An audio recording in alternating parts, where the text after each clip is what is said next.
All right, what's good, YouTube? I'm back with another one, man. And today I want to go over SPX. I want to go over SPX. I'll go over Lilly too. Today, Lilly just it dumped on me. I lost on Lilly, but I was 2 for 1 on the day. We got over 100% on SPX calls, and then we got 53% on SPX puts. And I'm gonna show y'all exactly what I was looking at. All right, so the first 5 minute candle, I always mark the high and the low for the 5 minute ORB. And this fell to down candle had me thinking the market was going to go back up. It actually did, but this candle right here, this rejection candle, I was already like, okay, let's see if they're going to break the low of this. And I'm gonna be honest, I got in on puts right here, and it immediately went against me. First of all, we gapped down like crazy, and this blue line, this blue dotted line, is my average true range right here. I kind of was thinking like, okay, are we gonna do a gap and go, meaning we're gonna gap down and then just keep pushing down, or if they're gonna just gap down and then push back up? When I seen this fell to down candle right here on the 5 minute time frame, I wanted to wait the first 15 minutes before I entered. Even though we was pushing back right here to go to the upside, I was kind of afraid that they was going to reject it the first time, and they did. So this candle right here, they gave a fell to up right here. So this is a fell to down. This one is a fell to up. This long candle right here, this long wick. So instead of waiting until it actually broke to the downside, like this would have been the entry right here. So instead of waiting until that line broke to the downside, I didn't wait for confirmation. I called up puts, and it immediately went against me. And I was telling the group, I said, okay, well, they're going against us. If they take out this high, then I'm going to stop out. Well, they took it out, and I got out before the stop. I was already down too much. I was like, okay, I'm down like 35%. And I stopped out like right around this area. So the candle was pushing back up. I alerted calls because I was like, I think they're going to go and fill up the gap. And we'll try to take it to upper ADR. So I'm going to bring on my upper ADR indicator. And I was like, we'll take it to the 9 EMA. So this is the 9 right here. I'm going to bring in the ADR indicator. So I wanted to play calls from here to here. And I was like, we probably can try to go and fill the whole gap, or at least more than 50% of the gap.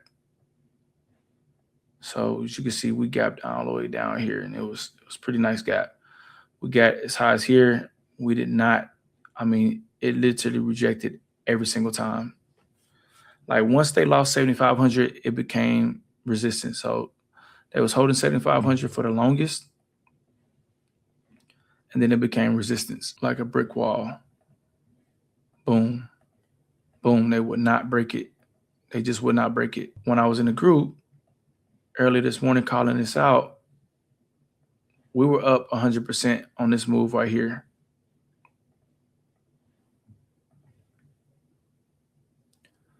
I told them as long as this line holds, like the calls are still good. We were just straight up for the longest. We got above the 9 EMA and the VWAP too this morning when I was looking at the reversal. We were below it, and then once we reclaimed right here on this candle, I knew to get in calls. And so from here to about right here, I got stopped out because I was in profit. I think I got stopped out on this candle right here, and then it ran up some more. So some people made like 130% and 150% in the group. I only made 100% on this play. But as you can see, it started to consolidate. So it ran up. And this is why I like drawing trend lines. It started to break right here. So we ran up, had an inside candle, which is a 1 candle. Then we had a 2 up. And then once we broke the low of this 2 up candle, I call SPX puts. So we broke right here, bounced a little bit, but it never took out the high. Never took out the high of this candle. Let's delete that. This was the box. I was like, as long as it don't take out that top box, we should be good. Well, we waited, and then it finally dropped. And I was trying to get it to the VWAP, and it just would not go. So I was like, look, y'all, I don't like that it's going sideways right here, because I'm afraid that it's going to break back out to the upside, because I drew a trend line like this. And I was just like, you know, if we break above this, you know, the puts are going to be done. You know what I mean? So we had this brick wall right here. So I got out at the bottom, took 53%. Those definitely worked out. And let's go back on the replay. All right. So playing this back. I was bullish right here, and then this candle, I shorted it, and then they took me out. And this is where you got to know to, like, when they invalidate this to the upside, you got to know, like, hey, the puts are done. You got to get in calls and flip. So I lost like 35% on the puts, but then I won 100% on the other side. So you can't be too married to this stuff.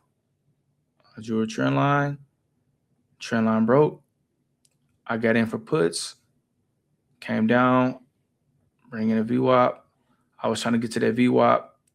It got close, and then it went sideways, and I was like, yep, let's get out.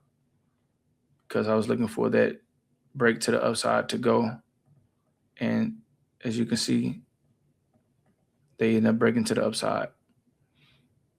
So great trade, great play. Great play. All right, let's go look at the loser, Lilly.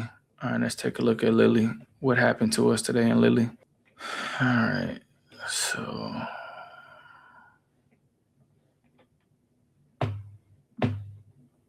right, so this is what happened to me in Lilly.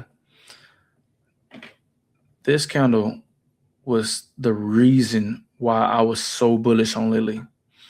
So this fell 2 down on Lilly, and in this continuation, like, I got in right here on this candle thinking that we was going to take out the highs from over here. I'm thinking we're about to take out the highs from right here. And we started to just go sideways. Once we had this one bar, this pullback, and then we pop back up. Let's see. Let me turn off the Strat Assistant.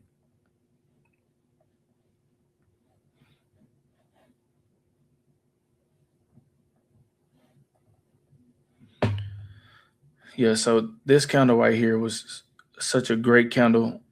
And I was really shocked that they just went so sideways. You had so much volatility with this candle. I just knew it was going to just go and hit 1,200. We had 1,200 calls to the upside. And I was green a couple of times up here, but they kept rejecting. But they were holding up on the EMAs good for the most part for quite a while. And then we got up right here. I was in profit, and then the bid-ask spread was so bad that it just ate into the contracts. And that any slight pullback, it just killed the contract. So I just went full tilt on it. I didn't have a lot of money on it. I told the group to go really light. But SPX made up more than enough. I made really good money on SPX. So SPX saved the day. We went 2 for 3. Can't complain about that. But that was the setup that I saw today. Please like, comment, and subscribe. Please share this video to somebody else. I'll see y'all on the next trade, man. It's your boy D'Angelo, and I'm out. Peace.